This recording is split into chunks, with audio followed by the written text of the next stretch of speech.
Good afternoon, ladies and gentlemen. Thank you so much for joining us at this panel. My name is Chloe Reuter. I live in Shanghai, and I am the founder and CEO of Reuter Communications. We are an agency that focuses on helping luxury and premium brands connect to Chinese luxury consumers. Today, I'm really excited to be joined by two very special guests. Our first guest is Mark Kirby. Thank you, Mark, for joining us. Mark lives in Dubai, has been in Dubai for the last 11 years, and for the last three years has been the general manager of Armani Hotel Dubai. We're also joined by Zan Wu, who lives in Shanghai as well. And Zan is the CEO and co-founder of Xanadu.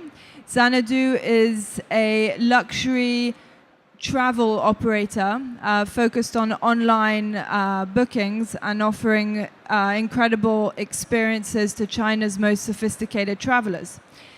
So today we're here to talk about how Middle Eastern businesses connect with Chinese luxury travelers, and we hope that we'll be able to share some insights from both a local perspective from Zan's side, as he's based in China, helping to in a way create this opportunity to support these more adventurous and sophisticated traveling Chinese. And also we'll hear from Mark about what Hotel Armani Dubai is actually doing already in Dubai and how they're bringing more and more Chinese to that property. So I'd love to start with Zan. So Zan, we all know the numbers. Last year, there were about 120 million Chinese who traveled overseas. By 2020, we're looking at about 200 million, so the numbers are huge. But I'd love to hear from your side, what's the most exciting thing for you about these travelers, and also what made you set up Xanadu? Right. So Xanadu was set up about 6 years ago, and the reason we do Xanadu is, at that time, I think most of the online travel company in China are dominated by the big mass market players, like Ctrip, like Elong, etc. I think the market needs a brand which does not exist, that really stands for quality. We want to create a brand in the Chinese market that's differentiated from the mass market brand, so that consumer looking for quality experiences, looking for quality accommodation, and can actually relate to that brand. So that was the original thought when we created Xanadu. So as you said, I think Chinese outbound travel market in the past 10 years have experienced many years of double-digit 20% growth. But right now we're definitely seeing, the market continues to grow, but the speed of the absolute number of people travel outside of China have definitely slowed down. Now probably to 10% or below 10%, single digit. But a great opportunity, as we believe, is really in the upgrading within this market. I think a few statistics that will be quite interesting. If you look at 2016, more than 100 million people travel outside of China in terms of departures. But 50% of those, 50% of people are actually traveling outside of China for the first time in 2016. Which means, 50% of those people have never actually traveled outside of China before 2016. And that number has dropped 6% from the year before and continue to drop every year. So what it means is that, the makeup of that 100 million traveler start to become different. And more we're seeing that the people who make up become the dominant part of this outbound traveler become second time, third time, fourth time traveler. And their behavior will be quite different from the first time traveler. Thanks, and that's exactly what I'd like to pick up on. Those really sophisticated travelers who are looking for these experiences, and they're increasingly going to off the beaten track places and looking for cultural experiences and especially selfie-worthy experiences. We need to remember that these Chinese travelers are incredibly well tapped into social networks, and they love anything that looks absolutely beautiful on WeChat or Weibo. And I would love to say, I'd love to have Mark talk to us, because when we spoke yesterday, you mentioned that you'd seen quite an increase in these Chinese travelers, and they must be very sophisticated when they're coming to stay with you. We'd love to hear more about that. Sure. For Armani, it's quite incredible the change. In 2017, we saw a 70% increase in the Chinese market purely coming to the hotel, which was phenomenal. For the first quarter this year, we've seen a 40% increase year on year. So it's certainly a very important market. And we're a very GCC-centric hotel, but our biggest market for the Armani Hotel Dubai now is the Chinese market. So that's phenomenal. And it represents what Dubai has been doing from a tourism point of view. The opening of the visa process literally about 18 months ago really helped the focus from Chinese being able to get into Dubai very easily.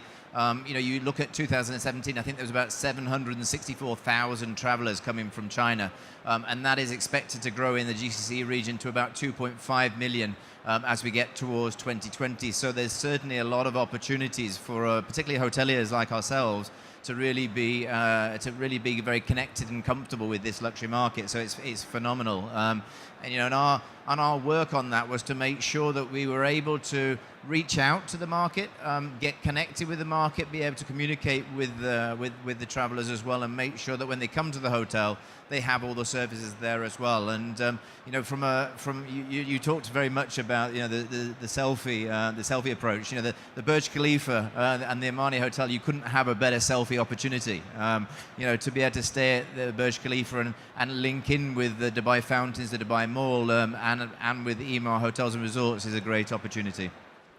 And what is the typical profile of someone who would come to stay at Armani Hotel Dubai? Because just hearing those statistics that last year or the year before, 100 million Chinese travelers, but yet 50% were people who were leaving China for the first time. So surely those are not the people who are coming to stay with you. So what is a typical profile, if you can explain that? Yeah, we are, whilst we are very child friendly, we tend to be a couples hotel, people who are on leisure, people who love shopping. So being connected to Dubai Mall is a great opportunity, great asset for us.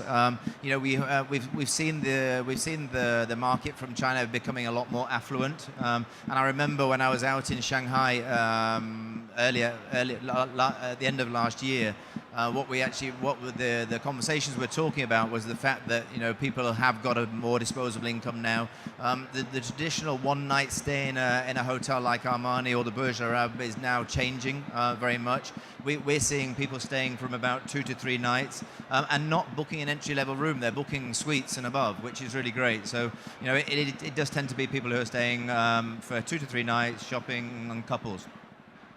Thank you. Zan, I'd love to hear from you if you can share some topics. Before we get on to the specifics of how we actually connect with these travelers, I'd love to hear a little bit more about some of the trends you've seen. Where are they going? I know you've had some amazing itineraries that you've been planning to some really off the beaten track places, which also taps into people, looking for more, I think, more touching and more cultural experiences. Could you share some of those examples?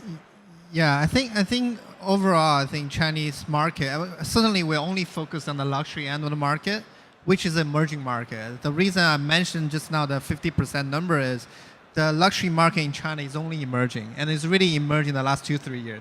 That's why hotels like Armani can see 70%, and this year 40% growth in the last 2 years. Whereas before, even though the outbound market is also already 100 million, but you see less of that because I think the market of the affluent traveler are increasing at much higher speed in China versus the overall traveler market. And then because of that, I think in the high-end market, we see Chinese really want experience that's different. What we call the boutique experience. They want to go to places they can really show that they are different from the mass market tourists. We see markets like Africa, South America, Antarctica. We actually launched our Antarctica market only last year, and on our product, on average, people spend $25,000. So it's pretty expensive. A 20-day kind of a course which take them to the Argentina. They're gonna spend 1 week in Argentina, then board the Silver Sea. It's a 2 weeks journey. It's $25,000 with round trip business class per person. And so a family traveling on that experience will pay, up to, 80,000 US dollar for a family. But we just for the Chinese New Year, that 1 week, we sent 50 people, each paying 25,000 on that trip. In Africa, it's also, we started African program probably 2 years ago, and we work very closely with Beyond as one of our partner in Africa. And in last year itself, we're sending more than 500 people to Africa. And people start out with South Africa, but now they're going to, certainly the East African market is a mainstream market, like Tanzania, Kenya, but people are going off, the off-beaten track of Africa too. More and more people want to go to like Zanzibar, want to go to Namibia, Rwanda, this type of destination. So what's influencing them? For example, everyone here will probably be very familiar with Ctrip, but if I'm a sophisticated, wealthy Chinese traveler, then how am I finding out about Xanadu? I think word of mouth is more is definitely more important in the high-end luxury end of the market.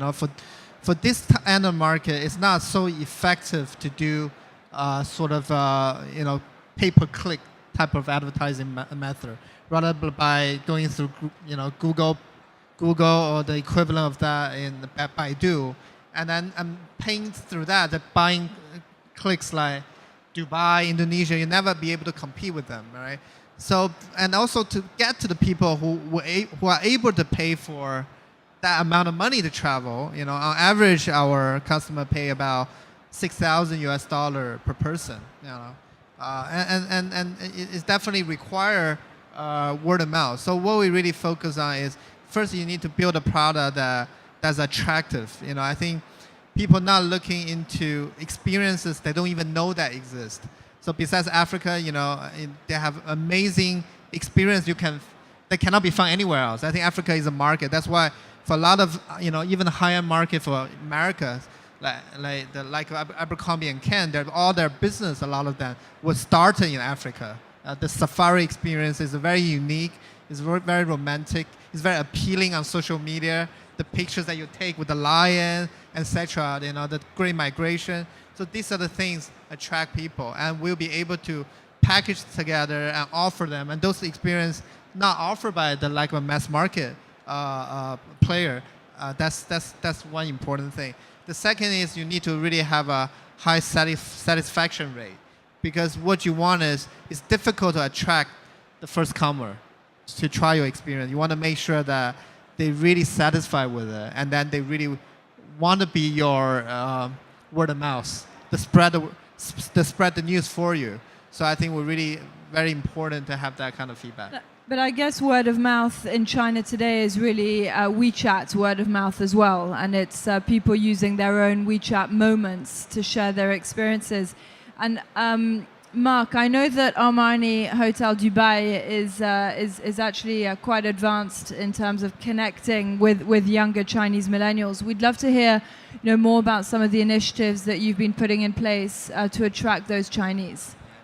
Yeah, for us, we entered at a very natural stage of really just working with local partners.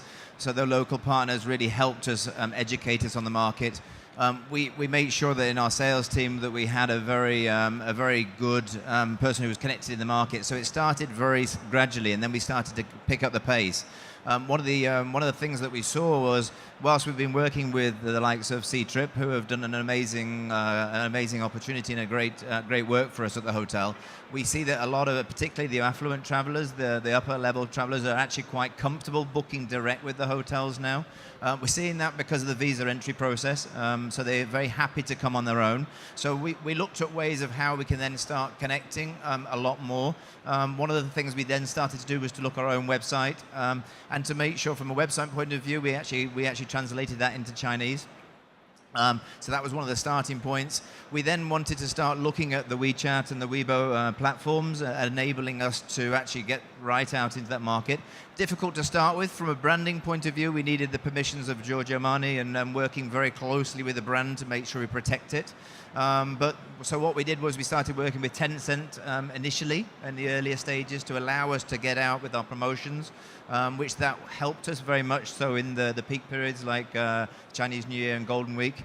And then we've just literally a couple of weeks ago we launched Weibo, so we're on Weibo now, and WeChat is due to launch in about a week's time. So we're utilizing all of we built up our portfolio and we built our connections little by little to enable us to understand how they worked. So we didn't just rush out there and say, oh, let's do this, this, and this.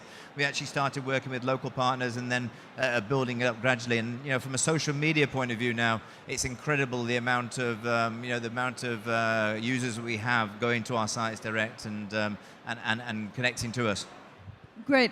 I think what's also really important with any traveler, but especially the Chinese, is that when you're able to communicate and connect with them when they're in China, how do you ensure that that experience is then seamless and integrated when they arrive at your property?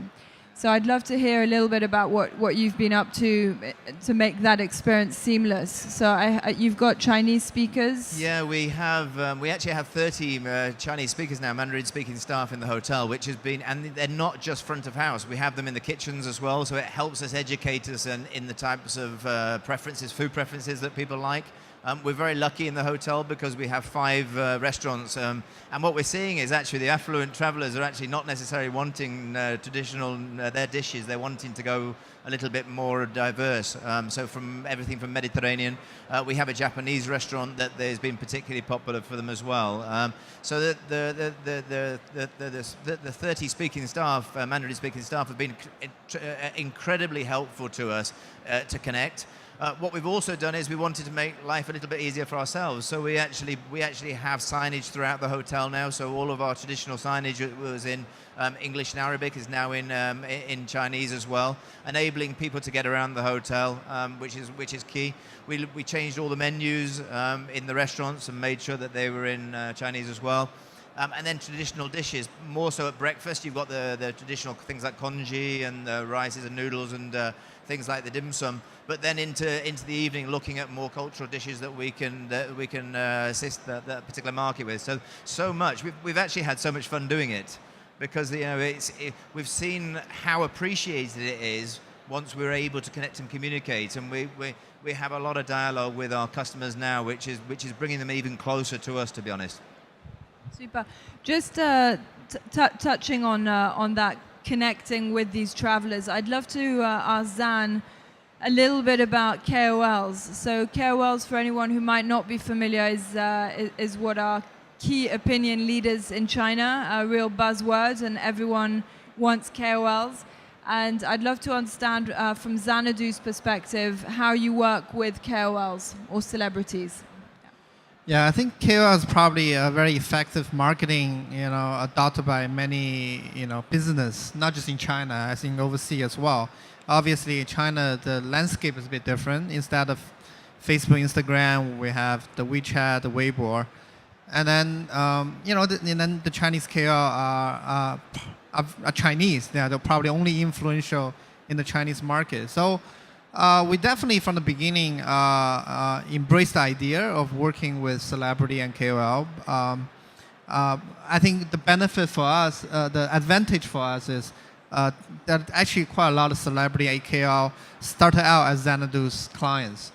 So we do have that kind of rapport. They're paying customers. And once we find out, oh, there's this customer is celebrity that just booked with us, a lot of time we approach them, So then we started to develop a relationship. For example, just last month, we actually brought a major celebrity from China, Jiang Yan. She has like 20 million fans on Weibo.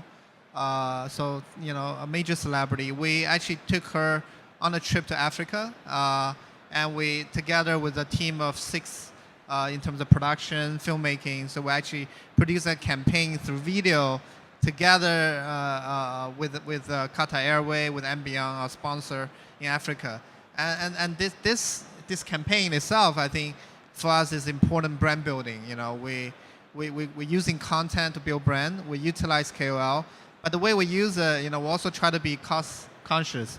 We avoid paying big bucks. You know, some of those celebrity, if you want to do a proper endorsement deal, you know, you probably have to pay them, you know, $500,000 and I think the benefits being in the travel business, everybody want to travel, and benefit of them being your customer first. You have that kind of connection and a rapport. So we end up, you know, doesn't really need to pay that kind of money, but really just giving them a free trips, you know, sponsoring them in exchange for marketing. Well, I think that's great to know, because a lot of what is spoken about is how expensive these KOLs or these Chinese celebrities are. But it's great to know that you can actually navigate collaborations with them in different ways that aren't always purely based on monetary.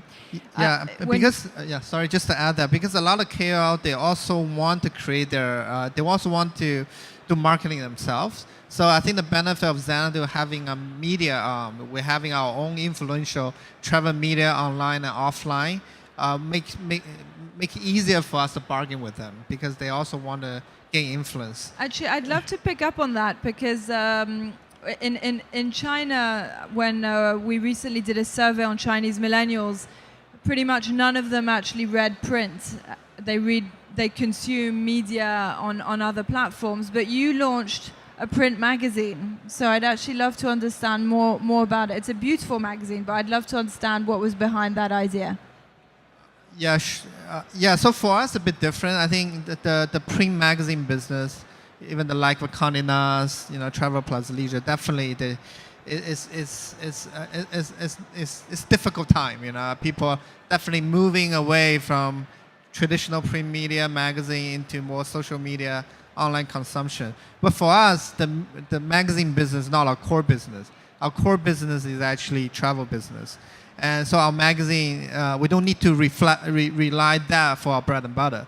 The other thing is, if you look at our magazine, 70% of what's in the magazine are actually products. So it's almost like a catalog with package of the content, and 70% is actually selling our product. And it's completely seamlessly combined with online booking functionality. So every pages of a product is a QR code. You can just scan with your iPhone, and you immediately jump to our website, our app, and you can book that trip.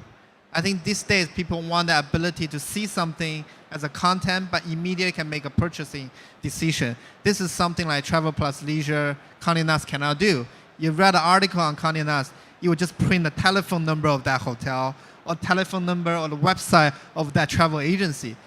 But then the purchase funnel just break. Nobody gonna look at that, take out a phone, type the address, or make a phone call. You want to be able to buy it immediately, right? So I think being actually an online travel company, we can offer that type of services. And the other way is then our magazine are distributed to our VIP customers. For them to receive them is a nice little book. I think for luxury, a lot of those, you know, the sense of luxury has to go through material, through presentation. And these things sometimes cannot be replaced by just a banner ads, you know, and it's hard to convey the sense of luxury. And also, you know, since we have a medium, so our advertising team can sell advertisement, so those money can cover the printing costs of our magazine. So it works pretty well for us.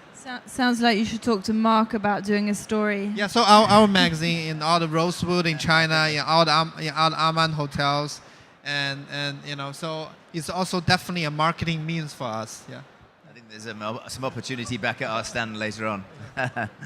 But just a couple of examples that are quite interesting. If you look at Ritz-Carlton in Hawaii, they actually hosted a huge Chinese celebrity wedding, and they invited 200 KOLs to come to that wedding. And that little wedding actually became amplified on Chinese social media, and the content that was created, the videos that were created, were viewed close to 1 billion times, I think. And from that moment, that property has become really a key destination for weddings. So I think that using celebrities and KOLs wisely can also really just put your hotel on the map with Chinese, especially if you engage in the right ways on social media.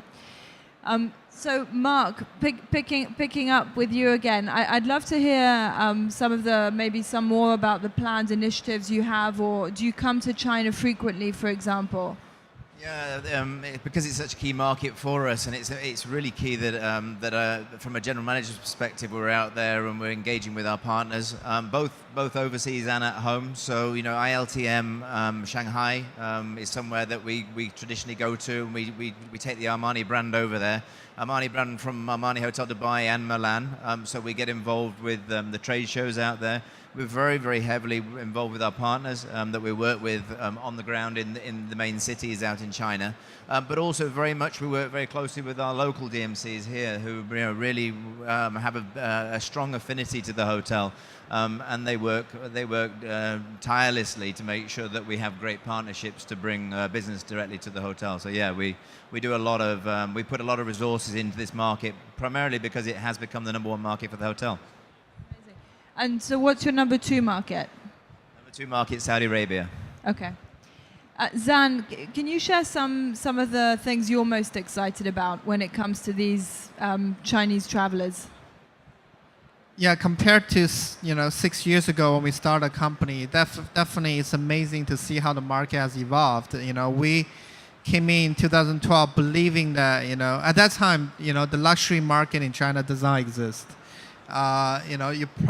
Hotels like Aman, like Armani, like Bulgari, like Four Seasons, they probably have less than 1% of the customer coming from China at that time.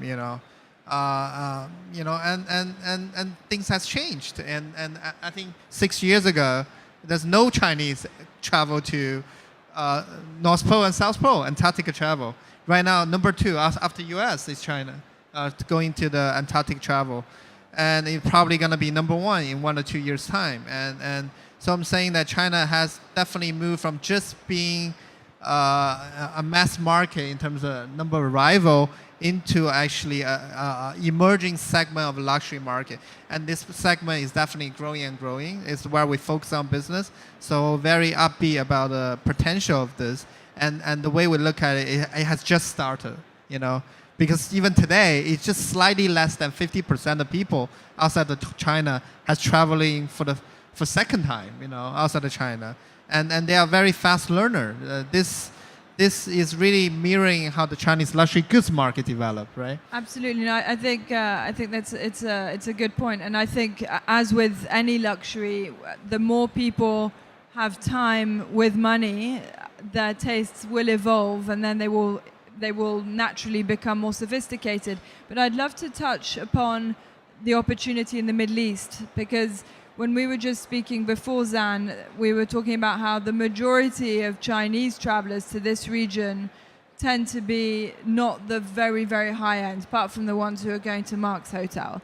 But what do you think is lacking from this area that means it's not yet a destination, or why is it not attracting so many of those? For example, with Xanadu, you don't have so much demand, right? Yeah, it's just I think Dubai is a quite a fascinating destination. Is a city created from the sand. It does have actually a lot of very high-end hotels, right? From the the Armani, the Burj Arab, etc. But somehow I think unfortunately for us, I guess it's not a major market for Xanadu. I think our customer typically come to us looking for differentiated product and experiences not offered by a lot of OTAs, right? And still, I think Dubai is a market more dominated by large OTAs, including Ctrip, Booking.com, and Set Priceline, etc. And I think the reason for that is this is most of the products more standardized, and there's a lot of inventory to sell. A lot of hotels have a lot of rooms, and the market is quite competitive. And because of the nature of that, it's quite some people come here doing very much the same thing, right? You come here, you stay at a hotel. If you just want to stay in a hotel, it's quite easy. You book through Booking.com, right? And then C trip, you can get a hotel part done. Then you go to the Ferrari park, or you go to the Dubai Mall, or you do like a bungee jumping, or no, the parachuting. So it tend to be more standardized, and it's not a market when it's standardized. We're the most competitive. You say that, but I think that the Chinese market is actually becoming a lot more comfortable in traveling. Like I said before, a lot of them, we're seeing a lot of people wanting to book direct now. And I think we're pioneering it at the hotel in enabling people to get onto our websites, get onto our WeChat, Weibo platform. So I think we'll start to see a little bit that evolve. From an email hospitality point of view, we have a really great collection of brands going from the 5-star luxury hotels like Armani Hotel Dubai, but then we've got also the middle brands like Rove, and we're working together with our local partners, with the local DMCs, with our own online platforms to make sure that everything is available, so it doesn't just feel that there has to be the one-stop shop that fits all. And I think that's something that we've become a lot more educated in, and I think that's helping us drive connection and communication with the market. Yeah, so it would be exciting to see more kind of unique, differentiated product developed for the market as well. Yeah. Fantastic. Any anecdotes, Mark, you can share about some of your Chinese guests who might have had some interesting requests or wanted to, when we did a recent survey again about what the Chinese, think of the Middle East and what's driving so much interest, some of the words that were coming to us were romanticism and heritage and historic, and are those things that you see when people are coming? Well, I think for us there's a really true love for the Armani brand. So people come to us because of the power of our brand. Giorgio Armani is an incredible brand, so people come because of that, and they really want to get a look and feel for it. I think the fact that the Burj Khalifa and the Armani together makes it absolutely a dynamite combination. So seeing that come to us, I think what we're doing is we're learning a lot more, and we're trying to connect more to our guests. So on all the review sites, so when guests leave reviews and they're in Chinese, obviously it's very difficult to understand those. But now we have the ambassadors behind us to be able to translate, and for us to be able to, we've actually bought a keyboard so that we can actually write back and tell them, thank you for sharing. And we're asking more questions because I want to make sure from a very personalized level that we're able to learn and then develop our personalized services. So all of the things that we've done already are a huge step forward, but there's so much more that we can do. And I think with the brand, as I said, with the location where we're at in Dubai and the connections that we have, I think there's still there's a lot of things we can do moving forward to attract even further. Super, thank you. Now, I'd love to open it up to a few questions, if that's all right with timing. Is that any questions? One question about the size of the Chinese market. There's talk about over 100 million people traveling outside. From what I've heard, a lot of them actually just go to Hong Kong and Macau.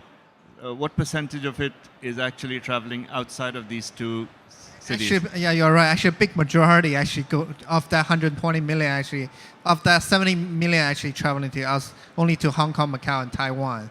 They're considered overseas, but not really. Yeah, actually, it's interesting. Of China, 1.3 billion people. I think the latest number is the number of people who holds a passport is only 18 million. So it's only 6% of the population has passport versus about 30% in U.S. and Japan, about 35%. Still, the number has much opportunity to continue to grow as well. I have one question for Mr. Wu. Thank you for your information. I really benefit a lot from you today. One question is, how do you think the potential for the coming Expo 2020 for the luxury market for Chinese? Thank you. Expo 2020. Expo. Yeah. Dubai Expo. Dubai Expo 2020. Yeah, I think there's a lot of things going on in the Middle East right now, right? You have the World Cup also coming, the Expo coming, and definitely I think it's a market that has great potential. And last time I came to Dubai, I still need to do a visa, and this time it's so simple. Visa on arrival, I don't even need to fill the form, right? Give the passport, 1 minute, nothing, done. I think that definitely make Dubai a very attractive destination. I think the airline connection is great now, and last time I came through Emirates, and this time actually went through Guangzhou. There's direct flight Guangzhou. It's a nice plane. So I think that there are more planes connections. So I definitely think that by 2020, I think the market for Middle East and for Dubai is great. And for me, I'm also quite excited about the new technology that's embracing the travel industry. We are one of the first company in 2016 and 17 to bring VR into the travel industry. We work with HTC Vive, we work with Facebook and Youku and Tencent to create VR films for travel industry. Now we're also looking at how the blockchain technology enable disruption in the travel industry as well. So we're actually working on a project to using blockchain to create alternative platform that is better incentivized for content creator, for hotels, so those things are also happening pretty fast, and yeah. So I think by 2020, I think even though blockchain is a relative new technology, but with the way it's being developed at the moment, I think by 2020 you could potentially see disruption that happened the same way that internet disrupted the travel industry, price light changing the whole landscape, 10, 15 years ago. Yeah. So if you're going to start using VR technology, then we should have Armani Hotel loaded into that, so that when you're back home, they can actually feel and get that experience before they even come. Yeah. I think that's our next plan then. Thank you so much. I think that's it for questions. I'd like to give a huge thank you. Please join me in saying thank you to Zan and Mark. It's been great. And I think lots of connections here for the two of you to follow up on as well. Thank you. Thank you very much.